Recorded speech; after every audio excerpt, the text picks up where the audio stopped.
mengobati rasa rindu aku sudah pasti aku mungkin Kak Elma, Kak Rensi, adik aku juga pasti mendoakan ya, itu paling penting setiap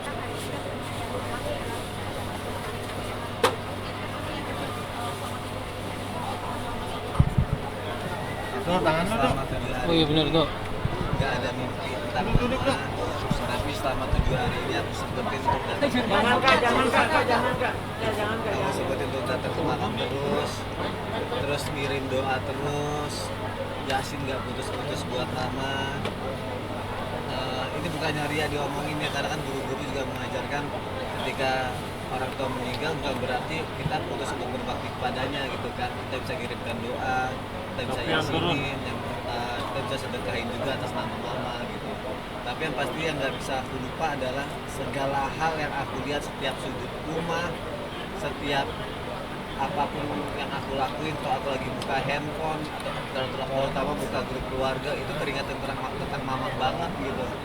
Itu yang nggak pernah lupa gitu. Mungkin mama belum masuk ke mimpi aku, tapi mama selalu ada di hati dan di pikiran aku gitu, setiap saat, setiap waktunya.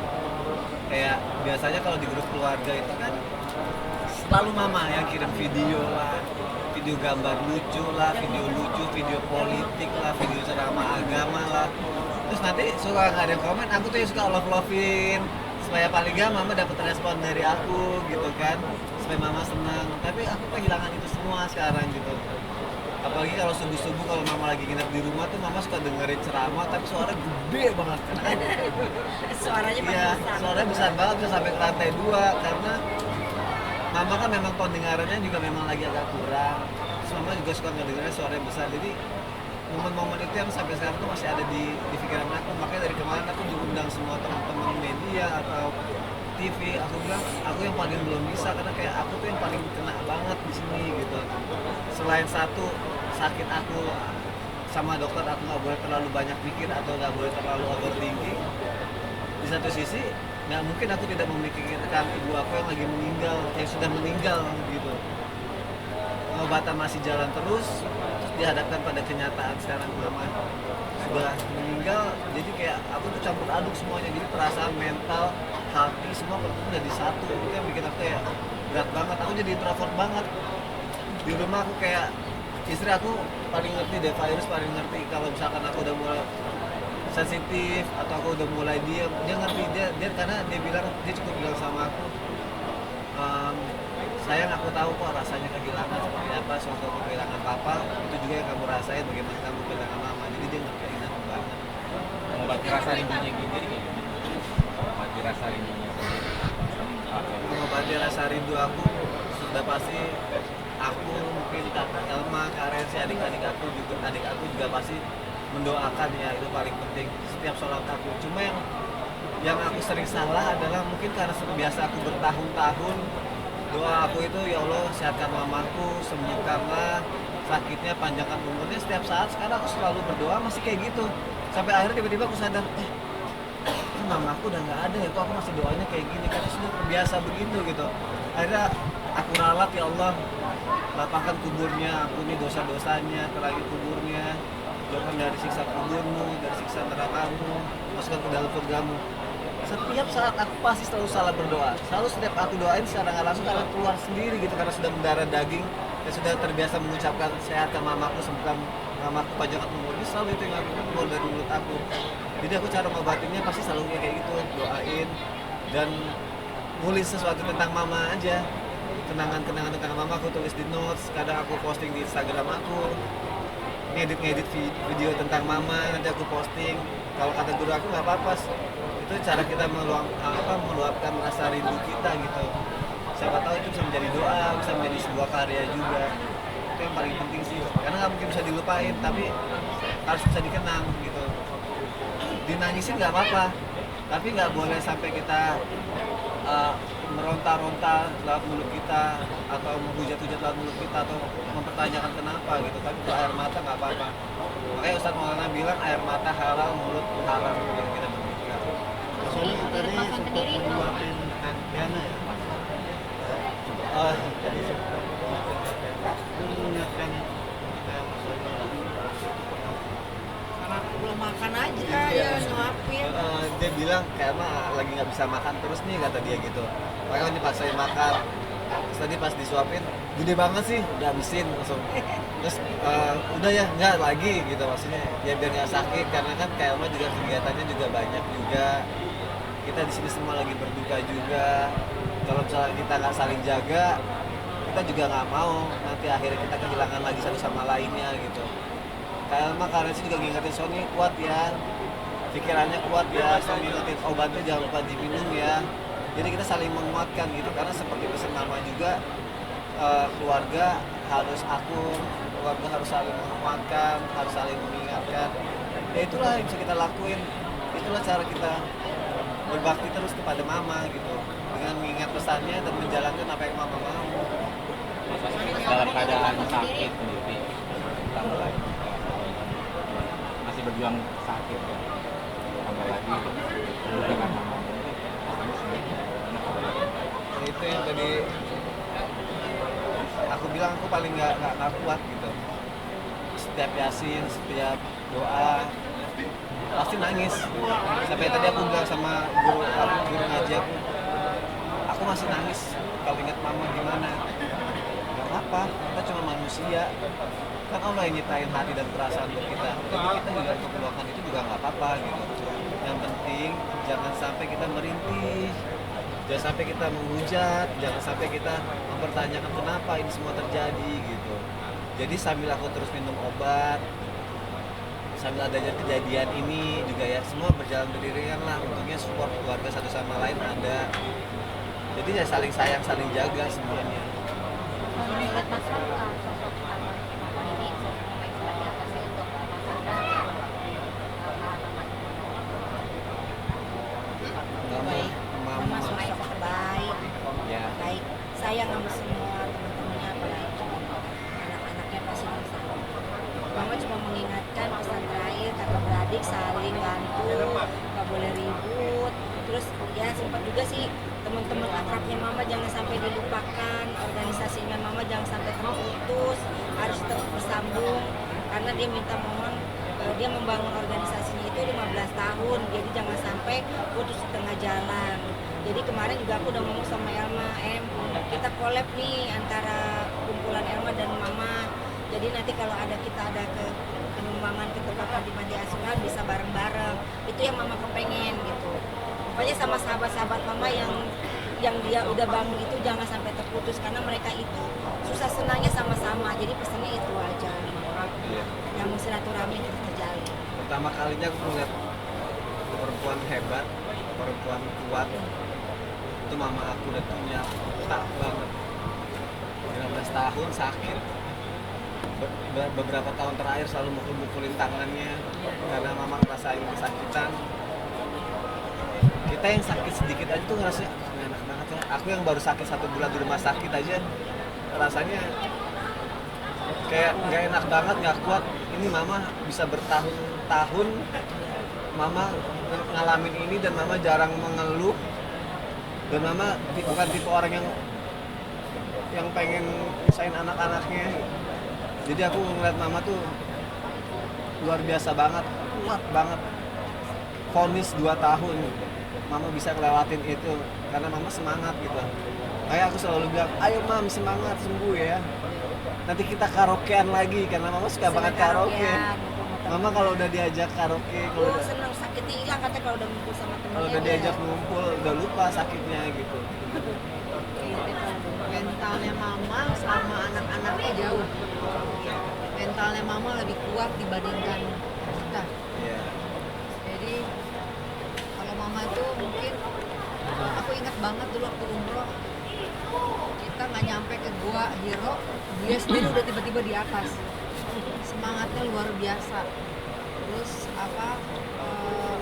paling nggak pernah lupa suruh ngingetin kita tuh sholat. Terus dia selalu memposting di grup itu tentang bagaimana bakti anak kepada orang tua itu selalu. Padahal sebenarnya mungkin kita udah paham ya.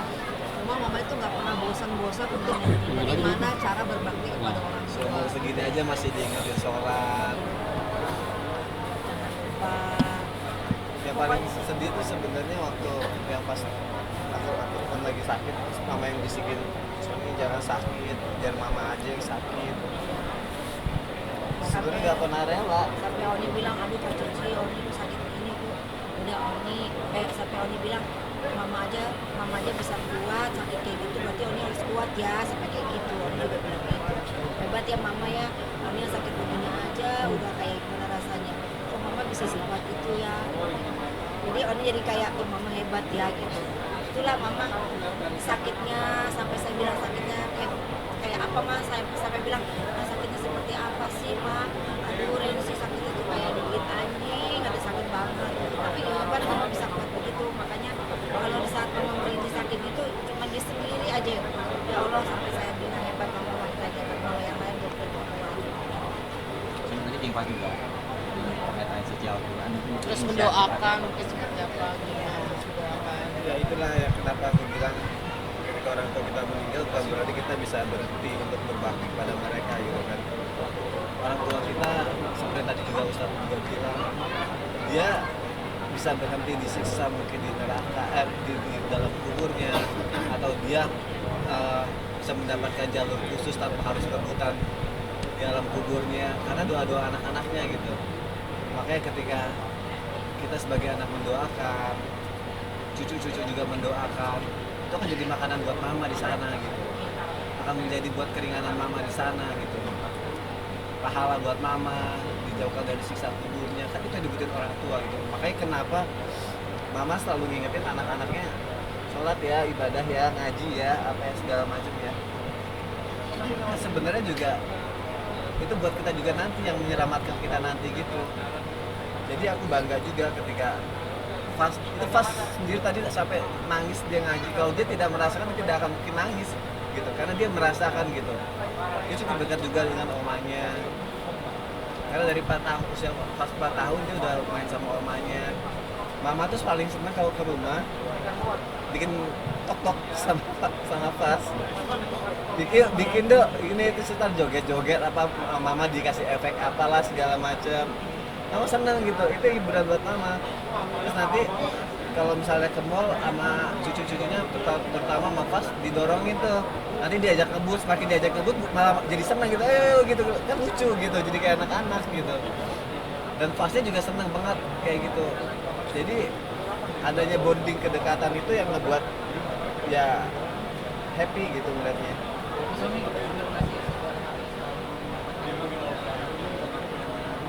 Ya sebisa mungkin, nggak tahu ya, karena ngerasa sebenarnya dalam hati sudah ikhlas, tapi ngerasa belum siap untuk kehilangan gitu.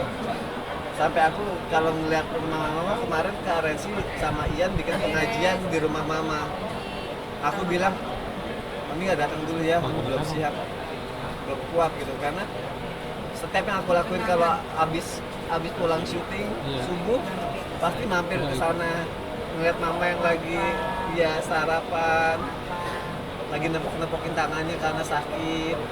Pasti mama bilang, tuh kan benar, feeling mama pasti Sony datang deh. Itu aja udah bikin senang gitu kan. Terus aku datang nemenin mama sarapan. Saya bilang sama Sony, kalau belum siap gak apa-apa. Malam Jumat kemarin saya sama Adi bikin pengajian kecil untuk daerah lingkungan rumah mama, kan belum ngajiin semenjak meninggal.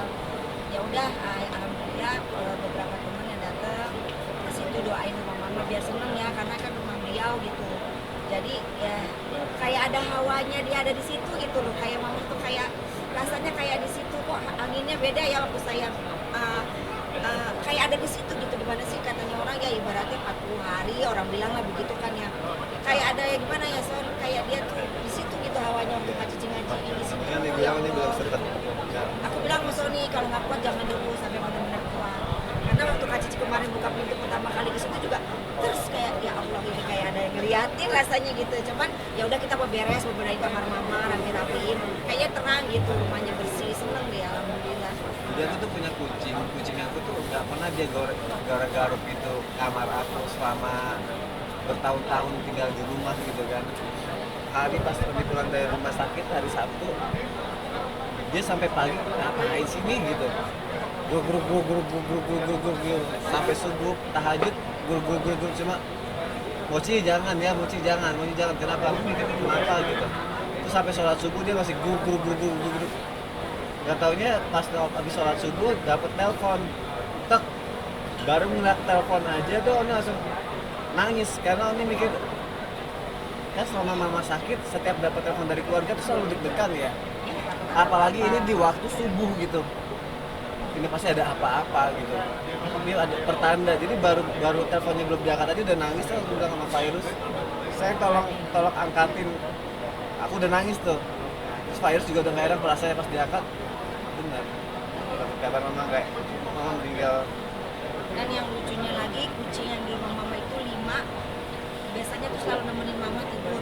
Pas dia lihat gak ada mama tuh kayak mukanya lesu semua diri kayak orang tiduran aja, kayak orang sakit itu kucing-kucingnya. Mungkin dilihat yang di kamar tuh nggak ada, nggak ada yang biasa saya temenin gitu. Sampai sekarang loh, itu kucing gak ada ceria-cerianya Biasanya gitu. katanya lari-lari mecahin gucinya oma mulu Iya. katanya. Sampai oma bilang, ini guci kebanyakan pecah, vas bunga kebanyakan pecah. Sekarang jadi diem.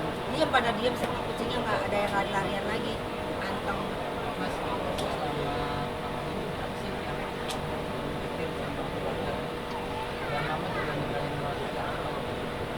Kalau wasiat aku ini kita baru mau akan ngobrol nanti ketika suasana udah mulai enak karena adik aku yang paling kecil bilang ada pesan-pesan dari mama yang mau disampaikan tapi nanti nunggu semua keadaannya enak.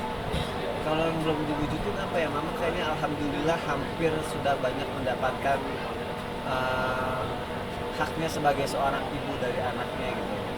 Cuma yang kemarin tuh yang belum sih aku sempat kan mama sakit ya terus aku bilang ada pengobatan ini aja nih bagus gitu cuma pengobatannya lumayan mahal gitu tapi kalau ini belum ada duitnya nanti ya mam ya kalau ada duitnya nanti ini bawa kesini ke rumah sakit ini gitu pengobatan ini gitu pengobatan yang memang dikhususkan buat orang yang memang sudah parah banget katanya sih ya ikhtiarnya bisa membantu lah meregenerasi apa lebih segala macam cuma belum sampai kesampaian sih itu karena memang waktunya juga belum terkumpul Mama juga sebenarnya kalau Oni suruh ini harusnya pakai Alma ngomongnya gini Alma bilangin dong sama Sony gak usah deh ngeluarin duit buat mama Iya, mama Sudah udah nggak mau.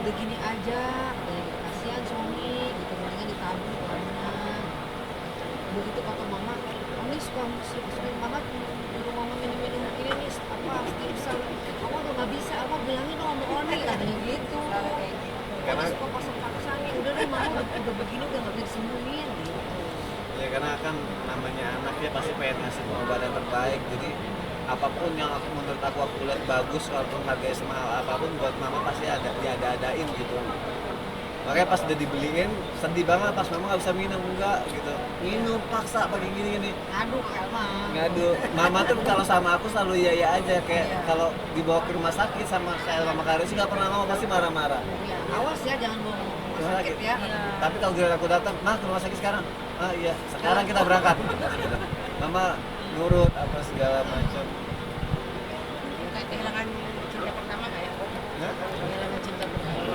Iya, kayak kehilangan separuh jiwa aku tuh kayak Dari hilang. 50 tahun seumur kita kehilangan banget karena setiap hari bersama. Iya. Apalagi aku laki-laki, cinta pertama aku perempuan yang aku cintain ya mama. Begitu mama nggak ada tuh yang bener aku rasanya tuh kayak ya Allah kayak hampa mungkin buat temen-temen yang sudah pernah merasakan pasti bisa merasakan apa yang aku rasain gitu.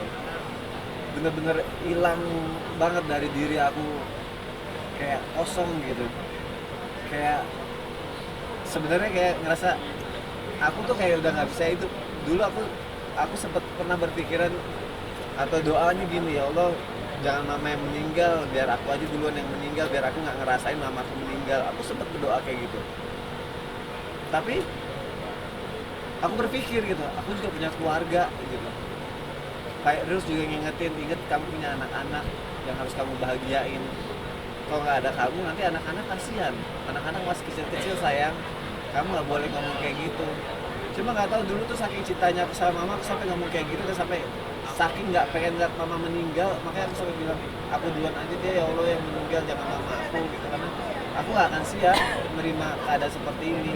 Dan akhirnya hari yang ditakutkan itu datang tuh aku sampai bilang begini sama keluarga aku, sama Virus, sayang kok hari ini bisa datang juga ya. Jadi beberapa hari sebelum mama meninggal aku sudah ini nih satu yang sebenarnya dari jauh hari pengen aku lakukan tapi tidak mau aku lakukan karena aku mendenial kalau aku sampai ngelakuin ini sama aja berarti aku pasrah dan pengen mama aku meninggal gitu. Jadi beberapa tahun kemarin aku udah ngerasa tuh waktu dokter udah kondisi apa segala macam, aku harus mulai belajar sholatin mayat biar nanti aku bisa sholatin mama aku ketika mama meninggal gitu. Tapi nggak pernah aku lakuin sampai sekarang karena aku ngerasa kalau aku ngelakuin itu berarti sama aja aku pengen mama aku meninggal atau aku putus harapan kalau mama aku nggak bisa sembuh. Sampai aku nanya sama Ustadz apa harus aku lakuin? Ya sebenarnya lakuin aja, tapi aku bilang nggak bisa. Kalau aku lakuin aku punya prinsip berarti aku sama aja aku nyerah dengan keadaan mama. Sedangkan aku selalu berdoa sehatkan, sembuhkan, panjangkan umurnya. Ya bisa dibilang sekarang ya sebelum hari Jumat H-5 lah akhirnya aku mulai ngelakuin itu. Aku coba baca cara nyolatin orang seperti apa, terutama jenazah perempuan, tapi sudah terlambat karena aku belum terlalu bisa dan belum terlalu hafal doanya. Akhirnya aku bisa itu sampai sekarang, kenapa nggak aku lakuin ya biar aku yang nyolatin mama gitu. Tapi paling nggak istri aku nguatin, nggak apa-apa, yang penting kamu sudah berbakti selama ini sama mama, kamu udah azanin mama. Terus yang paling aku ingat adalah ketika aku buka kain kafan mama tuh di dalam kuburan, terus aku ngeliat muka mama terakhir kalinya, aku pegang muka mama terakhir kalinya kayak dingin banget, terus aku tempelin ke tanah sebelum ditutup. Itu yang sampai sekarang masih kebayang-bayang banget sama